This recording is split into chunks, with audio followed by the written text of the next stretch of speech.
నన్ను కోసినా కూడా 18,500 కోట్ల రూపాయల కంటే ఎక్కువ ఆదాయం లేదు. ఏం చేస్తారా నన్ను చెప్పురు ఉద్యోగ సంఘాల నాయకులను అడుగుతున్నా, ఏం చేస్తారు? నన్ను కోసుకుంటే తింటారా? వండుకొని తింటారా? ఏం చేస్తారు? లేదు, ఉన్నదే 18,500 కోట్లు. ఎట్లా వంచుదామో చెప్పండి. ఏది ఆపమంటారో చెప్పండి. వృద్ధాప్య పెన్షన్లు ఆపమంటారా? ఉచిత కరెంట్ ఆపమంటారా? షాదీ ముబారక్ ఆపమంటారా? ఏ ఆపమంటారో చెప్పండి. ఏది ఆపుతారో ప్రజలకు చెప్పండి. అయ్యా మీది ఆపేసి మేము బోనసులు తీసుకుంటాం, మేము జీతాలు పెంచుకుంటాం, మేము అన్ని మేము దినంగా మిగిలితేనే మీకు ఇస్తామని రైతు ప్రజలకు చెప్తా అంటే చెప్పండి. బహిరంగ సభ ఏర్పాటు చేద్దాం, 10 లక్షల మందిని చేస్తా.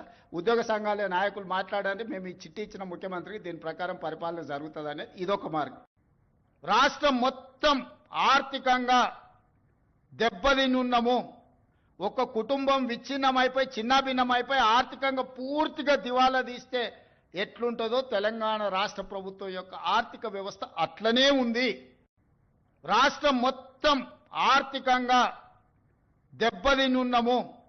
ఒక కుటుంబం విచ్ఛిన్నమైపోయి చిన్నాభిన్నమైపోయి ఆర్థికంగా పూర్తిగా దివాలా తీస్తే ఎట్లుంటుంది? రాష్ట్రం ఆర్థికంగా బాగా లేదు, అప్పు పుడతలేదు, అనా పైసా ఎవడు ఇస్తలేడు. ఎవరినైనా కలవడానికి పోతే బ్యాంకర్లు దొంగలను చూసినట్టు చూస్తున్నారు తెలంగాణ రాష్ట్ర ప్రతినిధులను. ఎవడు ఢిల్లీకి పోతే అపాయింట్మెంట్ కూడా ఇస్తలేడు, వీడు వస్తే చెప్పులు కూడా ఎత్తుకుపోతాడేమో అన్నట్టుగా ఆ పరిస్థితి ఉంది దేశం ముందల. అప్పు పుడితే నేను కూడా ఏదో ఒకటి చేసి తెచ్చిచ్చేటోను, అప్పు పుట్టట్లేదు. ఎవడు బజార్లో నమ్మడం లేదు. స్వీయ నియంత్రణనే దీనికి పరిష్కారము. ఉన్నంతలో గౌరవంగా సంసారాన్ని నడిపితే బజార్లో ఎవడైనా నమ్ముతాడు.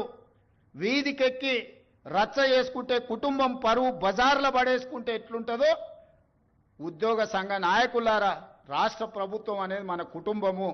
ఈ పరువును బజార్లో మీరు పడేస్తాము అనంటే కుటుంబ పెద్దగా వద్దు అని నేను విజ్ఞప్తి చేస్తున్నా.